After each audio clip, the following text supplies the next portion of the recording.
بسم الله الرحمن الرحيم الحمد لله رب العالمين والصلاة والسلام على نبينا محمد وعلى آله وصحبه أجمعين. Dear viewers, Assalamu alaikum rahmatullahi wa barakatuh, and welcome to our program, The Skill of Dialogue in Islam. Previously, we have been discussing the very essential quality, the essential ingredients of having a fruitful dialogue.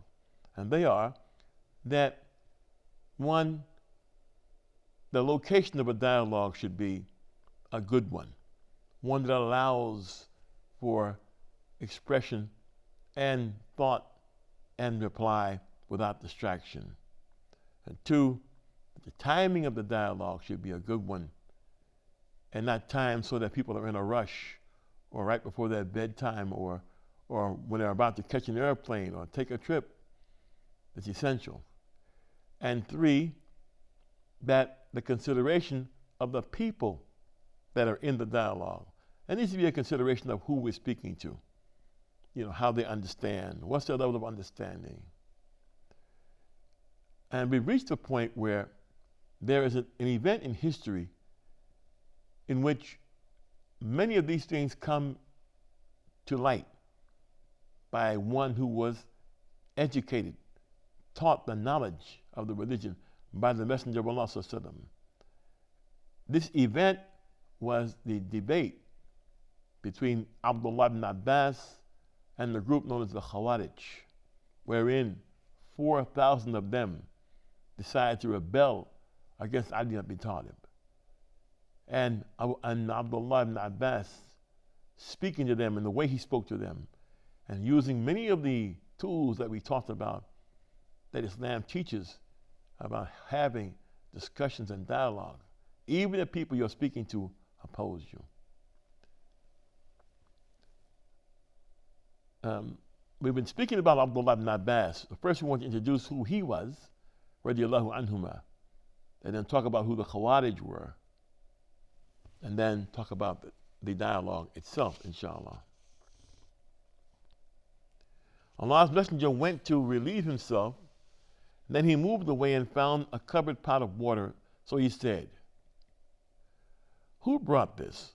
So Abdullah ibn Abbas radiallahu anhuma said, "It was I." So he said, "Oh Allah, teach him the explanation of the Quran."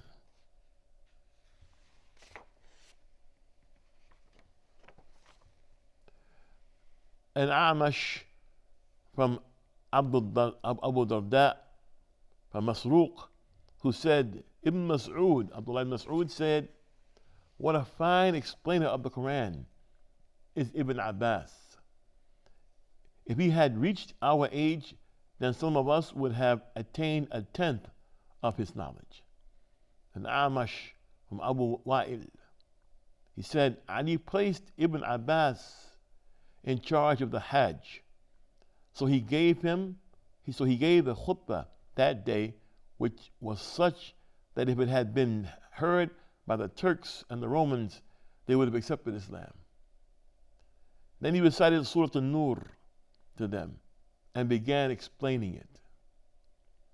He narrated a good number of narrations from the Prophet ﷺ and from Umar, Ali, Mu'adh, his father, Al-Abbas, Abdurrahman ibn Auf, Abu Sufyan, Saqr ibn Harb, Abu Dhar, Ubay ibn Ka'b, Zayd ibn Thabit, and a large number of others. He recited the Quran with Ubay ibn Ka'b and Zayd ibn Thabit and Mujahid, Sa'id ibn Jubair. And a group took the recitation from him. Those who narrated from him are his son, Ali, the son of his brother, Abdullah ibn Ma'bad, and his freed servants, Ikramah, Miqsam, and Abu Ma'bad, Nafil, and Anas ibn Malik, and Abu Tufayl, and Abu Umama ibn Sahad, and his brother Kathir ibn Abbas, and Urwa ibn Zubair, and Ubaydillah ibn Umar, Tawus, Abush Sa'atha, Jabir, Ali ibn Hussein, Sa'id ibn Jubair, Mujahid ibn Jabr, Al-Qasim ibn Muhammad, Abu Salih al-Samam, Abu Raja, and Al-Athari, Abu al-Aliyah, Ubayd ibn Umayr, and his son Abdullah Ata ibn Yasir, ibn Yasar, and Ibrahim ibn Abdullah ibn Ma'bad, and Ubadah ibn Tamimi, to name a few.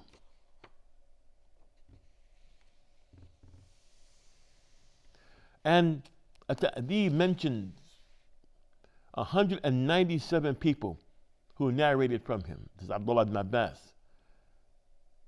And Mada'ini from Nu'aym ibn Habs, that Abu Bakr said, Ibn Abbas came to us in Basra, in Iraq, and there was not anyone the like of him amongst the Arabs in his body, his knowledge, his explanation, his handsomeness, and his completeness. Abdul Razzaq from Ma'amar, who said, the greater part of the knowledge of Ibn Abbas was taken from three men, Umar, Ali, and Ubay ibn Ka'b, radiallahu anhum. Abu Bakr ibn Ayash, from Muhammad ibn Amr, from Abu Salama, and Ibn Abbas, who said, I used to hear that a man would have a hadith, so I would go to him and sit until he came out. So then I would ask him, and if I had wished, I could have got him to come out to me.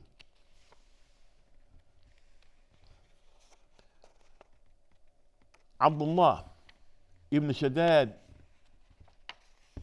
will you not be amazed? He said, will you not be amazed? A boy came to me after I had laid down to take the noon siesta nap and said, there is a man at the door requesting permission to enter. So I said, he must have come for some need, so grant him permission to enter. He said, so he entered and said, will you not inform me about that man? So I said, which man?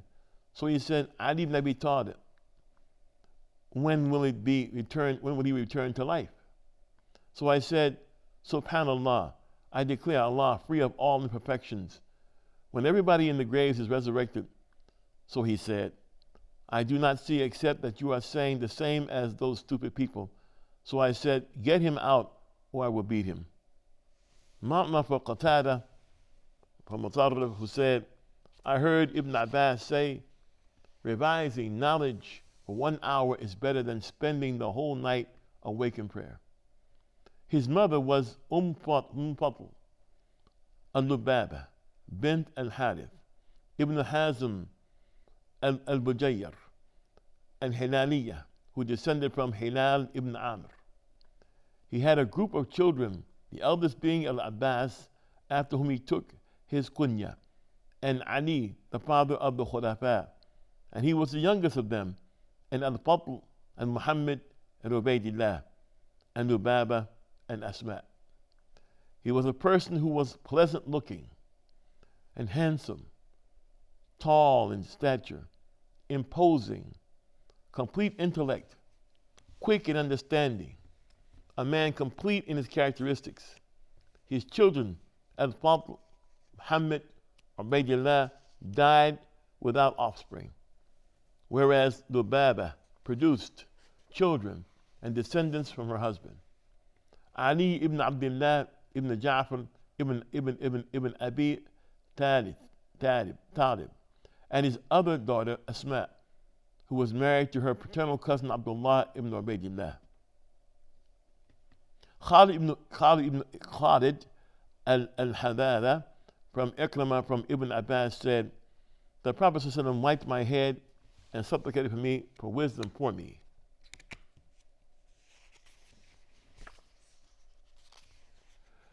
Al-Bukhari's narration is, once the Prophet ﷺ embraced me and said, O Allah, bestow upon him knowledge of the book. Ibn Shihab narrated from Ubaydillah from Ibn Abbas, who said, I came riding on a donkey, and I was close to puberty. And Allah's Messenger ﷺ was leading the people in prayer in Mina. Abu Sa'id ibn Yunus said, Ibn Abbas went on military expeditions to Africa with Ibn Abi Sharh, and 15 of the people of Egypt narrated from him. Abu Abdullah said, his mother was al-Fadl, the sister of Mu'mineen Maymuna,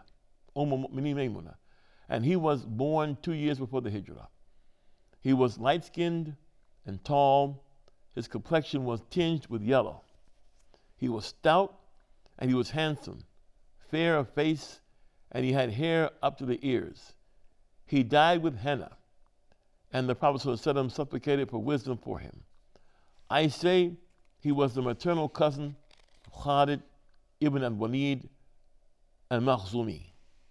Sa'id ibn Sadim narrated, Ibn Jurayj narrated to us saying, we were sitting with Ata in Masjid al-Haram, and we're speaking about Ibn Abbas. So Ata said, I never see the moon on the 14th night when it's full and bright, except that it reminds me of the face of Ibn Abbas.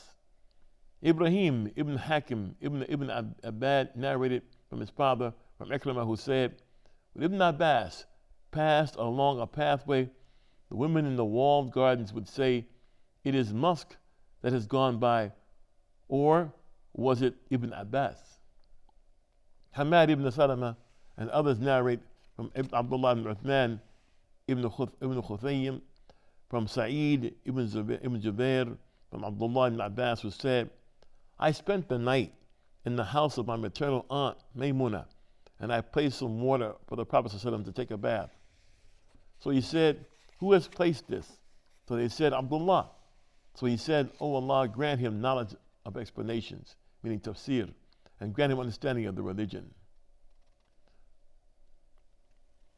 Ibn Abbas delivered a khutbah to us while he was in charge of the Hajj. So he started reciting Surah Al-Baqarah. So he would recite and then explain. So I began saying to myself, I have never seen or heard the speech of a man the like of it. If the Persians and the Romans were to hear it, they would enter into Islam. Sa'd ibn Rustam al-Khazaz narrated from Ibn Abi Malayha, I accompanied Ibn Abbas from Mecca to Al-Madinah. So when he camped at a place, he would spend half the night standing in prayer. So Ayyub asked him, how his recitation used to be. He said he recited, وَجَاءَ سَكْرَةُ الْمَوْتِ بِالْحَقِّ ذَلِكَ مَا كُنْتَ مِنْهُ تَحِيدٌ, meaning, and the stupor of death will come in the truth. This is what you sought to flee from. Surah Al-Qaf, 50th Surah, Ayah 19. So he would recite it slowly and carefully, and he'd be sobbing a great deal. Ibn Jurayj narrated from Ibn Ali and Mulayha that Ibn Abbas said, the people have passed away and the apes remain. And it was said, what are the apes? So he replied, those who resemble the people but are not people. Ibn Tawus narrated from his father, from Ibn Abbas, Muawiyah said to me, are you on the way of Ali? So I replied, no, nor am I on the way of Uthman. I am upon the way of Allah's Messenger sallallahu alaihi wasallam. From Tawus, who said, I did not see anyone greater in the respect they showed to Allah's prohibitions than Ibn Abbas. And whenever I remember him, I wished I would weep. Jarir ibn Hazm narrated from Ya'la ibn Hakim, from Ikrimah, from Abbas, who said, when Allah's Messenger ﷺ passed away, I said to a man from the Ansar, come, let us ask questions of the companions of Allah's Messenger ﷺ, because there are many at this time. So he said, how surprising of you, O Ibn Abbas, do you think that the people will come to need you when they are amongst the people, the companions of the Prophet ﷺ, those whom you see, So he left that, and I began asking. So whatever I heard that a man had in hadith, I would go to him whilst he was taking the noon nap. So I would place my cloak as a pillow at his door, and the wind would blow the dust over me. Then the man would come out and see me and say, "O cousin of Allah's messenger, why didn't you send a message so that I would come to you?" So I would say, "It's more fitting that I should come to you and ask you." So the man of the Ansar remained until he found the people gathering around me. So he said, "This youth was more intelligent than me." Abdul Malik ibn Abi Sulaiman narrated from Sa'id ibn Zubair, who said, some people of the Muhajirun felt that they had a grievance with Umar because of the fact that he brought Abbas close to him in gatherings and did not do so with them. And he used to question him. So Umar said, "Today I will show you something that will cause you to recognize his excellence." So he asked them about this surah. إِذَا جَاءَ نَصْرُ اللَّهِ وَالْفَتْحِ. When it comes to help of Allah to you, O Muhammad ﷺ, against your enemies, and the conquest of Mecca, Surah Al-Nasr. So some of them said, it is a command from Allah for his prophet that when he saw them entering into Allah's religion in crowds, he was to praise him and seek his forgiveness. So Umar said, "O Ibn Abbas, speak." So he said, he informed him when he was going to die, meaning it would be a sign for the approach of your death. So praise your Lord and seek his forgiveness. So Umar said, "I do not know about it except what you have said." Yazid ibn Ibrahim narrated from Sulaiman al-Ahwal Tawus from Ibn Abbas that he said, concerning a single matter, I would ask 30 of the companions of the Prophet ﷺ. From Ikrimah I heard Muawiyah say to me, "Your master, Ibn Abbas, may Allah, is the most knowledgeable, one of those who have died and those who are alive." More about this in our next episode, inshallah. I'm Talib Abdullah for the Sharjah Broadcast Authority, and thank you for the privilege of your time. Assalamu alaikum wa rahmatullahi wa barakatuh.